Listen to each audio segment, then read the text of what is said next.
Welcome to Tonight Orlando, and I'm your host, Dr. Carl, and we have an exciting guest today. Andy Beningo. Yes, another paisan, another Italian. He's following our buddy Dean Napolitano. It's unbelievable. These comedians are all Italian, and I love it. Let me tell you about our guest, Andy. Welcome, Andy. Hey, thank you so much for having me. You flew in here. Yeah, I'm impressed. You're from Michigan originally. Yep. You're here doing shows in Florida. Yeah, and so excited to be on the show and be able to talk a little bit of comedy. And just got a couple of charity shows down here this weekend, so thrilled to be here with you. And you're an Italian from Michigan. It's the best. I'm in the witness relocation program. See, I'm in the witness protection programs. Hey, yo, we got it down. I love it. So if you don't know who Andy is, you need to check him out because he's not some fly-by-night comedian. He's done over 3,500 performances. He's the clean and everyday man style, is what I heard. Yeah, it's my. So what is the everyman day style? It's just stuff you can relate to. You know, I talk a lot about my family, my kids. I have two kids, so it's an endless well of material, basically. You know, it's like they're doing stuff every day, and you're running around. I don't even consider myself a comedian as much as I am a reporter now. You know, what I mean? You're a storyteller. I kind of watch them. I take notes, and I go, that'll work on stage. So your mom and dad are both Italian? Yeah, my dad is, and my mom's actually Polish. So, but you know, Beningo got the last name. So well, Balancioni. My mother's from Newfoundland. Oh yeah. So I mean, you know, mutts are more intelligent than the purebreds. Yeah, absolutely. There you go. Yep. So you were rated one of the top 40 best upcoming comedians from Detroit Magazine. Yes. All of that. That's pretty impressive. Yeah, thanks. Worked pretty hard at it, and those ratings. I never really pay too much attention to them or whatever. But it's nice. When you get those things, it's always nice. And it's great. It's great. And you opened up for Betty White at the DeVos Center in Michigan. Yeah. 14,000 people. Yeah. How was that? Oh, it was unbelievable. I'm still coming down from the energy and the excitement from that. But it was for a charity event called Laugh Fest. Okay. And they raise money for cancer and cancer research. So they actually had Betty White, Jay Leno, Bill Cosby. Wow. Huge charity event. A lot of big name people go through there. And she did kind of like an actor's studio thing where she kind of sat down and answered questions. And they needed somebody to kind of warm up the crowd. So I got to go up. So you warmed up the crowd? Yeah, it was You're Italian. You got to warm them up. Oh, it's fantastic. Yeah. So we had a lot of fun, a lot of laughs. And then she couldn't have been sweeter off stage, So it was very funny because she's very tiny and she had these massive bodyguards that were, kind of like staying at bay. And then she kind of saw me and was like, "You're funny. Come over here." Nice. So it's kind of nice. I love hearing those kind of stories. Oh, yeah. People think what you see on TV is the real person, and it's not. Well, with her, she was. I mean, she was such a sweet person, and again, only had a couple of minutes with her, but you could tell she's just amazing person, and just what a great talent, Yeah. Now, did you get to mingle with Cosby or Jay Leno or any of those guys? Unfortunately, I didn't get to at the time. I've met Jay before. So have I. He opened up for a dental convention. Is that right? Super nice guy. He's like the best, and so funny. And when I was a kid, I actually went out to LA, and you did? Yeah, was doing a couple of stand-up sets, and saw him actually at the Ice House, and we didn't have tickets. We actually kind of snuck in the back door. Okay.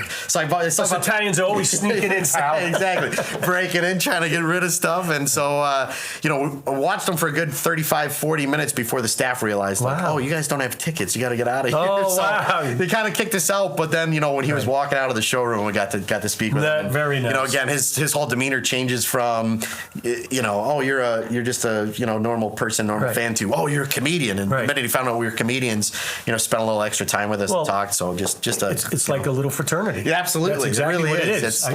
Everybody's kind of got those war stories you can relate to, being on the road, dealing with hecklers, and just whatever. We're going to talk about how do you deal with hecklers. I'm kind of cleaner, and I look like a teddy bear. So a lot of times people don't really kind of mess with me too much. But I get some stock lines that you kind of slam people when they need to. But for the most part, you don't get as many as you used to back in the day. Really? I feel like people are more reserved now. I feel like, but maybe it's just I'm working different venues. I do a lot of charity shows where people are, for the most part, on their best behavior, as opposed to like some rowdy. Because you're the clean teddy bear. Yes, exactly. Because I've been at a couple of shows where it wasn't clean. The F-bomb and this, and the hecklers are going wild. Oh, yeah. And I'm sitting there, and these guys are handling it great. Oh, yeah. And sometimes you can lose control of the room, though. Right. You know what I mean? It can just be complete chaos. So it can be a little bit of a challenge sometimes. Yeah, no, I was at a show where Dean was at. Yeah, he's the best. I couldn't believe people were interrupting him. Yeah. Oh, yeah. And I'm sitting there, and he just nailed it, and he handled it with such class and act. That's why I asked you. You're the clean guy. Well, sometimes people feel like they're helping. That's what I always think is funny. It's like, we've got this under control. Yeah. You know, it'd be like knocking on the pilot's door, being like, hey, can I fly? You know, it's like, no, he's got it. Part of the act. Exactly. It's like, we've got it under control. But, a lot of times I give them that 30 seconds of spotlight, because that's what they want. They want a little bit of attention. And then you just go, you're an idiot, shut up. And then you just kind of go back into your normal act. So, yeah. Now, what happens if they don't laugh? Has that ever happened to you? Oh, it happens more often than you would think. But no, it's bound to happen. I mean, especially when you're starting off, you know, you really got to convince yourself, like, this is going going well, and it really isn't. You know, you bomb pretty much more often than you do. Seriously? I remember as a kid being excited, calling my friend, like, this is like maybe 15, 20 shows into my career, and being like, dude, they actually laughed tonight. It was wow. Oh my gosh, it was like the greatest thing ever. But now it's like, you know, it's just years of prep. You know, it's like you do it so often that you, for the most part, you've developed more material. So it's like, yeah, if they don't like that, then you can kind of veer into something else. How long have you been doing this? 20 years, believe it or not. Did you start in high school? Started right in college, believe it or not. So, where'd you go to college? I went to a little Mac school called Central Michigan University. I've heard of Central Michigan because they play UCF here. That's right. How I know. That's the one. And so it was an open mic. So they would let you know, people go up and play instruments. There was a rapper. The first time I performed, there was a guy who did a 20-minute poem on death. And then they're like, "Are you guys ready to laugh?" And it's my God. Well, that's a good way to follow that guy. Because they're probably get this guy off the stage. They were ready for it. So you crushed it. They were ready. So it was a great introduction into comedy. And then, you know, started working the road really early, and was just very fortunate that I've been able to do this, you know, for a living. It's nothing better than making people laugh. You know? And making money. Yeah. And you know what? It's about being happy. Absolutely. You know, we're in a crazy world right now. So I find that humor, music, and food breaks down barriers. 100%. And when you can laugh and enjoy, you know, what's better than that? And you're doing it now. And I like the fact that we came out of the post-COVID area. Yeah. So now all of a sudden the comedians are making a resurgence. Am I right or am I wrong? 100%. I feel like everybody kind of needs that little vacation, whether it's 45 minutes or an hour, to just forget about all the nonsense, forget about politics, forget about whatever's going on in your life. Just laugh and forget about your problems. There's nothing better than that. And, do you do any politic jokes? I used to. You know, but now the Smart climate. to stay away. Yeah, the climate now. Even if you start setting up a joke, people you'll feel them push back right away. So I try to avoid it. So as a comedian, can you learn to be funny on stage? I think you're kind of born with it. You know, there's some people, you know, like Robin Williams is like he was a genius. You know what I mean? So it's like there's some people that you can't teach that. There are little comedy classes and things where you can learn, I think, to get better at it. But I think you're either born with it or you're not. I agree with you. Somebody told me they wanted me to go to a comedy class. And they wanted me to do an open mic. I said, I'm not going to a comedy class, and I'll do an open mic one of these days. Yeah. And have you done it yet? Or no, not yet. Oh, you should. I'm writing my material because my producer says, Carl, you need to try this out, but you're going to bomb. I go, I've never bombed at anything in my life. He goes, you will bomb. So that's why it's an inevitable thing. But so you never know. So what are the biggest mistakes that new comedians make? Oh, that's a good question. I mean, I think a lot of it is just not being prepared. You know what I mean? It's like, I know a lot of times as stand-ups, it looks like you're just kind of making it up on the spot and you're kind of just winging it. And so sometimes people just go up and try to wing it. But I think you still got to have some jokes kind of reserved, some punchlines that you can kind of play around. But as long as you're kind of trying to get to that punchline, you know, there's got to be a payoff. So how long does it take you to prepare for a show? You know, I mean, it takes years, honestly. It's just a lot of trial and error. You know what I mean? It's just getting up, trying material, seeing what works, seeing what doesn't work. But you change your material, don't you? Oh, yeah. So there's always stuff that'll come in and out. So, I mean, there's a kind of a blueprint of like, I'm going to talk about this, and that. You know, like, say, for example, I'll talk about my kids. There's certain jokes you talk about when they're babies. You know, you talk about pacifiers and changing diapers, all that stuff. But now that they're 10, 11. 10 and 11? Boy and girl? My daughter's 11 and my son is 10. So yeah, boy. That's me. I have my daughter's the oldest and my son's the youngest. We're gonna take a break right now.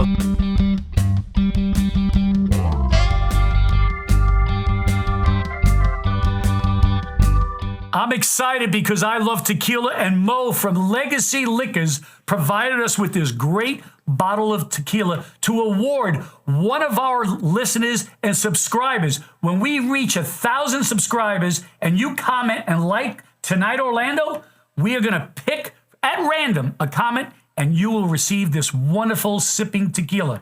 And you know why?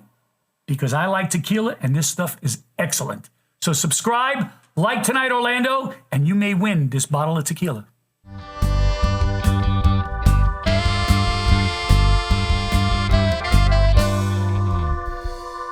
And we're back. And I got to ask you, how does somebody get started in this business? Oh, yeah. I think you got to be a fan of comedy, first of all. You know what I mean? For myself personally, I loved watching funny movies and funny shows as a kid. So I think subconsciously it just kind of sunk in that, these were people I looked up to, just comedians. Well, who did you look up to? Who was, if you had to pick one comedian? Oh, see, I can't pick one because it's pick a couple. My favorites, I loved Steve Martin. Steve Martin. I think he's a genius. I'll tell you a story about Steve Martin. I think he's one of those guys that he's so funny as a stand-up, and then he gets bored because he's like, all right, well, I'll go make movies or whatever. Makes a million great movies, and goes, I'm bored. I'm going to go, write. And it's like everything he puts his mind to, he's brilliant at. But so those were the guys. I loved Steve Martin, Jay Leno. I love Jay Leno. Seinfeld. That's my favorite show on TV. Yeah. Oh, it's amazing. I actually met the Suit Nazi. Did you really? I went there on purpose to meet him. In New York. Oh, yeah. Oh, yeah. I went to the place, and it was exactly like you saw in the show. Yeah. Have your money out, read the menu, move to the left. Yeah. So I did it the first time. Yep. And did you go back to kind of mess with them to see what happened? No. The second time I brought my friends there, and I explained to them, this is how it works. And my one friend said, no, it doesn't work that way. I go, it works that way. Listen to me. Yep. So, but the soup's good though, right? The soup was off the charts great. Yeah. And I was there the last day he closed. Is that right? Do you remember when Seinfeld said that this is the last show? Yeah. All the news people went down there and said, Seinfeld made you. What are you going to do now? He did not make me. Yeah. He's banging on the thing. He goes, no soup for nobody. And he closed the door. That was it. I'm standing going, did I just see this happen? You watched the end it was, of the soup. It was crazy. It was wild. That's amazing. But no, and Steve Martin. Yes. Now, I told you I was on Survivor. Yes, you did. So I had to do all these interviews on radio and stuff. And this guy calls and he goes, you're a dentist? Yeah. You're a sadistic person. Yeah. You like inflicting pain. I go, who is this? They go, this is Steve Martin. So I go, if this is really Steve Martin, if anybody knows that he needs a root canal, do it without anesthesia. Yeah, right. I didn't think it was Steve Martin. You never know who you're talking to. You never know if you're going to put your foot in your mouth. That's so funny. Now, you just came back from Hawaii. I did, yeah. Tell me about that. How was that? It was the greatest thing ever. I was performing on a cruise ship, which can be fun sometimes. It can be a little nerve-wracking. A little weird, isn't it? Well, there's a lot of pressure. There's a lot of pressure. So, why? Well, because, for example, if you're doing a comedy club, it doesn't go well. You go, all right, sorry, sneak out the back door. Never see anybody. You bomb on a comedy cruise, you run into the same people for 7 days in a row. Oh, yeah, you were on for 7 days. They see you in the buffet, like, that's the chubby guy from the comedy show, And you're kind of holding your food, like, sorry to ruin your vacation. That's my bad. So, you're the chubby guy. So there's a little bit of pressure, but Hawaii, everybody's in such a great mood. Yes. It's usually everybody's dream vacation. So there's just so much stuff to do. The beaches obviously are amazing. And so you got to go off the ship. Oh yeah, it was awesome. I think I worked only 2 nights in a week. Out of 7? Out of 7. So a lot of times it's just getting the rental car, driving around, exploring, seeing sea turtles, all kinds of stuff. So were you able to bring your family? My wife went with me one of the weeks, which was because you have to, right? You can't be like, oh, I'm going to Hawaii. I'll see you later. I know. Hey, I have to sit on a beach drinking alcohol. Yeah. I'm doing this for the family. Yes, that's what I do. I can't. I'm going here because it's for you guys. Exactly. So that was one where I'm like, I think if I don't take her, I'm in the doghouse. You know? So she came with me, and we just made a nice vacation out of it, and she loved it. And like I said, there's something about being out there that you just relax. Everybody's calm. I don't know if it's the sun or the wind. It's everything. Whatever, but it's everything. You're in the middle of nowhere, and everybo's happy. Yep, it's amazing. So did you try the kava coffee? I've heard about it, but I'm not a big coffee guy. Oh, thank God you didn't drink it. Yeah. Does it? Yeah. I drank it. You don't sleep. I was up. Is that right? I'm high energy without coffee. Yeah, I was going to say, are you drinking it right now? No. For 24 hours, my friends go, what's the matter with you? Yeah, I go, I need that coffee that they make here. Yeah.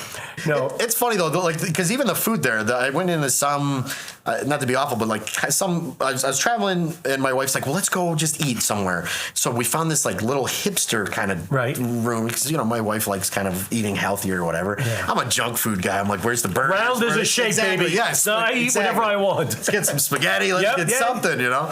So we went into this little store and I'm like, there's nothing on the menu here that I'm like, I want to eat. So I'm like, whatever, fish and chips. I'll just get fish and chips. Right. But it's this ahi fish. Ahi Have you ever heard of that? Ahi tuna. Yes. Yeah, it's excellent. It was maybe the best food I've ever had in my entire life. I was like crying in the restaurant. That's how good it was. I was like, I can't believe this. So, it was a nice surprise. I wasn't expecting. No, Hawaii has a lot of great food. Mick Fleetwood had a restaurant there from Fleetwood Mac. Yeah. Oh, no But, kidding. when they had the fires, he lost it.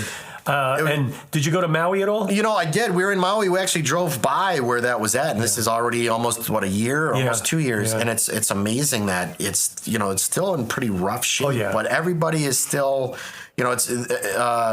everybody's in like. You're very positive, I guess. You have to be. They go, hey, it's going to bounce back, and such a beautiful area. So it's you meet people from there. It's such a devastating thing, but like I said, they're starting to rebuild stuff, and it's going to come back bigger and better. There was a restaurant called Cheeseburger in Paradise there. Okay, yeah. Did you see it? Oh there? yeah, I think I actually ate there. Believe it or not, You did. So, I ate there in '89, and the funny thing is, I with my wife and kids and my friend. It was a dental convention. Yeah. We go into Cheeseburger in Paradise, and like a cheeseburger back then in '89 is like $20. Yeah. And hot dogs are like $7. Right. Yes. So my buddy and I go, screw this, we're drinking Mai Tais. So we drank Mai Tais, we let the kids eat, and we left there buzzed. But you know what? It's a memory I always have. So. 100%. And that's the funny thing about doing stand-up, because stand-up is generally, for me, evolved around food, you know what I mean? So it revolves around food. So what I'll be like, if the show goes really well, I'm pumped up. I'm like, that was awesome. I'm going to celebrate with a cheeseburger after the show. And then if it doesn't go well, I'm like, that was that's a bummer. But I should cheer up with a cheeseburger. So it's like either way after the show. Well, we're going to talk about food in a minute. We're going to take a quick break again. And we're going to talk about food because you know why? Andy and I are Italian. We eat. We live to eat. We'll see you in a few.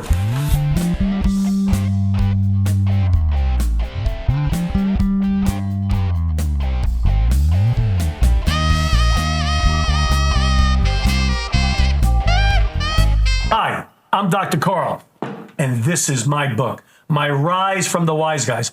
I'm the son of a member of the Genovese crime family, and this is a story how I rose from that childhood. I became a dentist, a wildlife photographer, a contestant on Survivor Africa. You talk about overcoming obstacles, and this book will show you how I did it. And you can get it on carltalks.com, audio-visual book. And I hope you will enjoy the ride. If you don't, forget about it.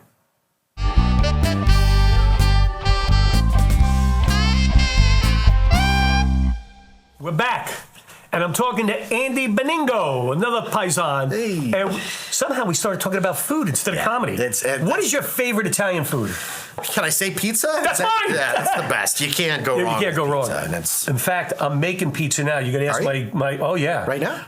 Well, not today. I got excited. I know. Like, where I brought homemade pasta sauce. My wife made the beef sauce. Mm-hmm. I made the sausage sauce because we feed our producer because he's a bachelor. And we feel sorry for him. Right. So, but no, I'm always cooking. Yeah. And I was watching The Kitchen. Mm-hmm. You ever see that show on TV, The Kitchen? Yeah. Oh, it's amazing. Okay. Yeah. And the guy, I forget his name. He's tall. He was the Sandwich King. Mm-hmm.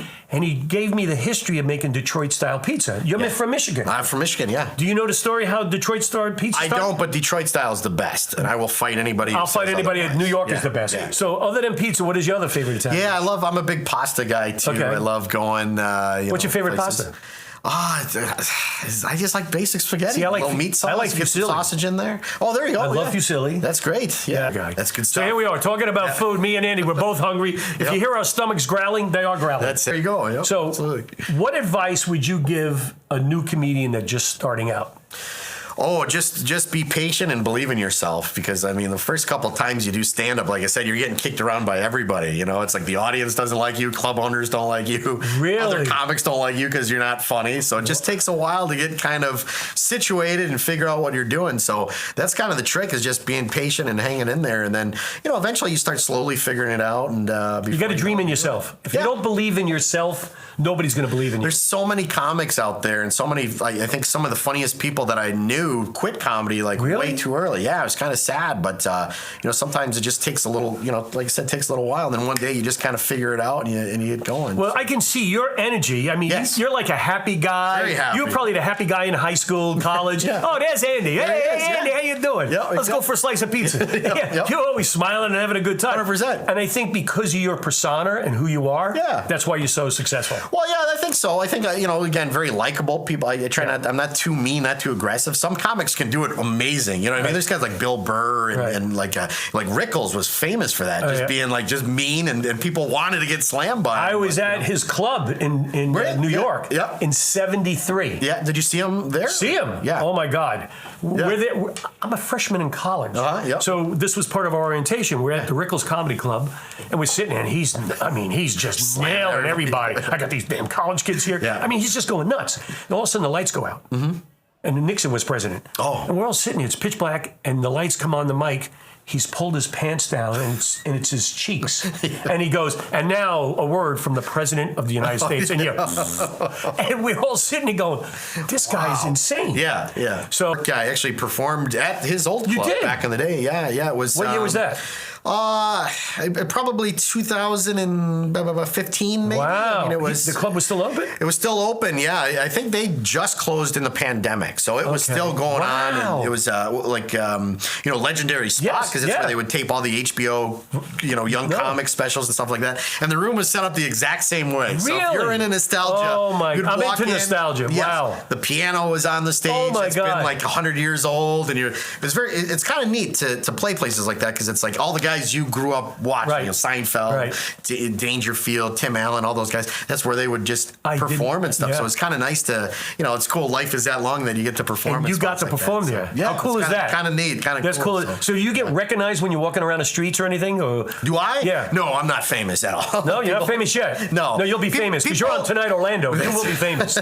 People always think they know me. They'll be like, is that Seth Rogen or is that Jonah Hill or Flounder from Animal House? Oh, Flounder. I get that a lot. Just any chubby celebrity, they're like, that guy kind of looks like. You know what I get? That's what I get. So with the long hair, who do you glasses? Yeah. I'm doing a big charity event. All of a sudden, I hear Jerry. I'm like, is that right? So I'm with these two people that go, The Jerry Springer. I go, what? These three women come running up. You go, Jerry, what are you doing here? I go, I'm raising money for charity. Can we get your picture?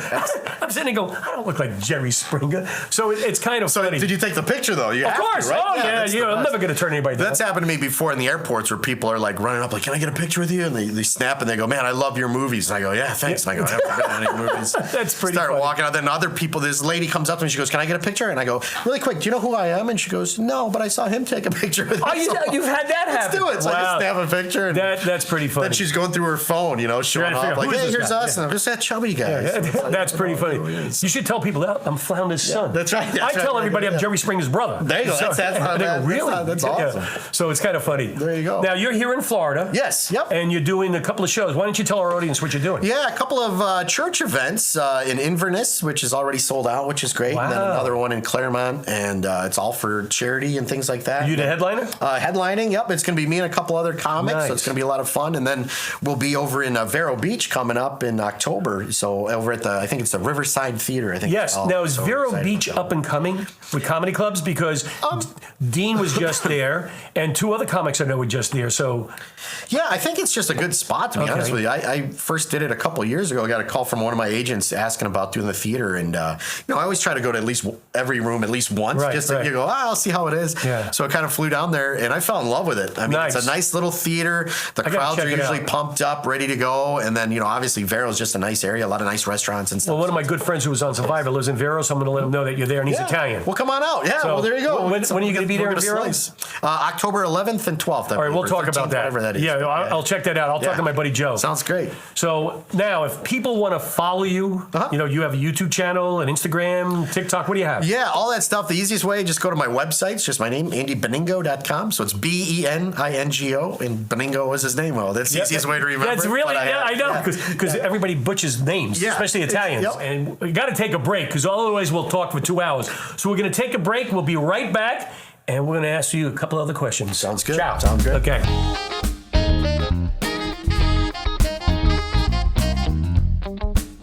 Hi, this is Dr. Carl from Tonight Orlando.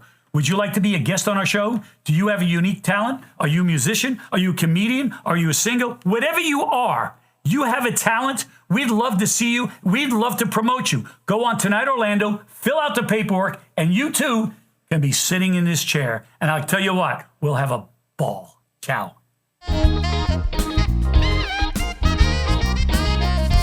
And we're back. And I'm sorry, I had to take a break. I got some allergies living here in Florida.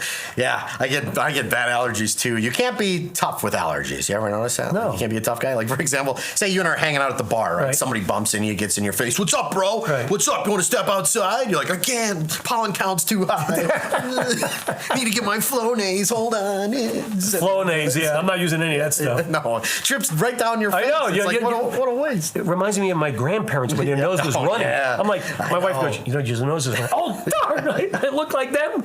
Just coming out of your face. That's never a good look. No, it's a disgusting thing. Have you ever been to Orlando before? Yeah, I was here, believe it or not, from the pizza, I had kind of high blood pressure, What? Yeah, that's what my doctor said. Who told you? My doctor said that. They go, you got high blood pressure. You should think about taking a family trip. Take a family trip. So we decided to come down to Orlando, went to Disney, spent 5 days with my family. Right. My blood pressure is now higher than it was. Just dealing with the kids, dealing with the family, it goes pretty high. But yeah, I love it here in Orlando. Such an awesome town. And Disney, we had fun waiting in line all day. And Waiting in line, no. That's all it is. I did when I moved here in '81, and my daughter was born in '84. We were at Disney every weekend. Yeah, it's amazing. Now I have grandkids. I don't go to Disney. Don't even. I-4, you go. Grandpa can't go. Why not? I'm old. Yeah.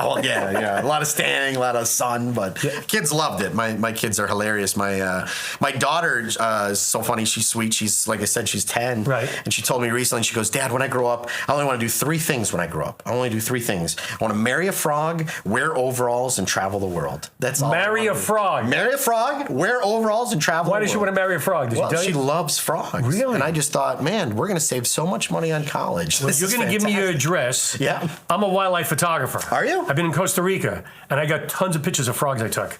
I'll show you on my phone later. I'll send them to your daughter. She'll love it. Yeah, she'll love it. But this was crazy because I flew in yesterday and I was in the airport and I'm walking through the airport and I see this girl. She's maybe like 25, 26 years old, wearing a shirt that says "Just a girl that loves frogs." Real? And she's wearing overalls. You should have taken a picture. I go up to her. I go, "Are you from the future?" She goes, "What are you talking about?" I'm like, "Are you my daughter Lauren from the future?" And it turns out her name, no way, was Susan, and she called security. Okay, very uncomfortable. I almost got tasered. That's why you almost didn't get it here today on time. I almost got. I thought I saw a quick flash on the news. Get that pepper spray. This comedian, Flounders caught at the airport, picking up little girls. Yeah, that's right. That's right. But my son, he's sweet too. But my son is into Revenge right now. Oh, really? It's creepy for like a Revenge. And he's 8 years old. Yes, I don't know if it's like the Italian thing in him or something. It might be.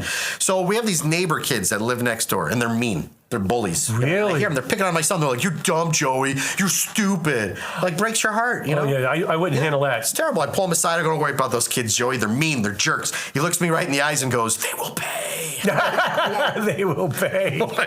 Where is that in the parenting bullying book, is man? really There's nothing in there. No, that's terrible. That bullying an 8-year-old. It's the worst. Yeah, just let kids. That's the fun thing. My kids are just they're sweet little people. It's well, they're look too at your young dad. to be. Yeah. Now remember, if your son has revenge, blame it on your wife's side. That's She's right. Polish. There you go. Hey, the Italians, we don't do revenge. We just get even. Yeah, that's right. There you go. That's 100%. Blame it on your wife. Yeah. So tell us again where we can find you. Oh, yeah, for sure. Just go to my website, andybeningo.com. I'm on social media links like Facebook and Instagram. It's just hashtag @BingoComedy. Okay. And so that's the easiest way to follow me. My agent's telling me that I need more followers on Facebook. Let's do it. So, yeah, feel free to hit me up on there and check out the schedule, see when I'm in town, and come out for some laughs. And it's been great having you thank you here. so much. I mean, I'm My really pleasure. impressed that you came and see us. Thank you so much. But you know what? Us Italians say, when life gives you meatballs, what do we say? Forget about it! Look at these meatballs. These are bigger than my meatballs. These are bigger than your meatballs? That's it for today. I'm your host from Tonight Orlando. I'm Dr. Carl, and we'll see you at the next show.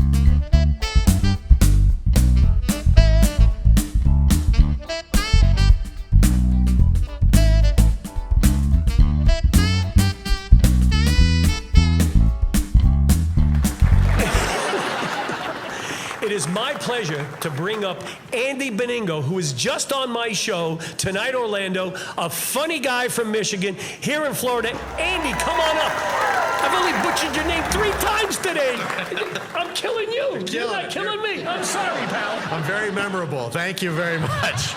Thank you. Oh, my goodness. Thank you. Stay in your seats. Come on. That's too kind, everybody. Thank you. Thank you very much. I'm only going to do a couple minutes because I got to try that meat sauce. We're going to keep it really short.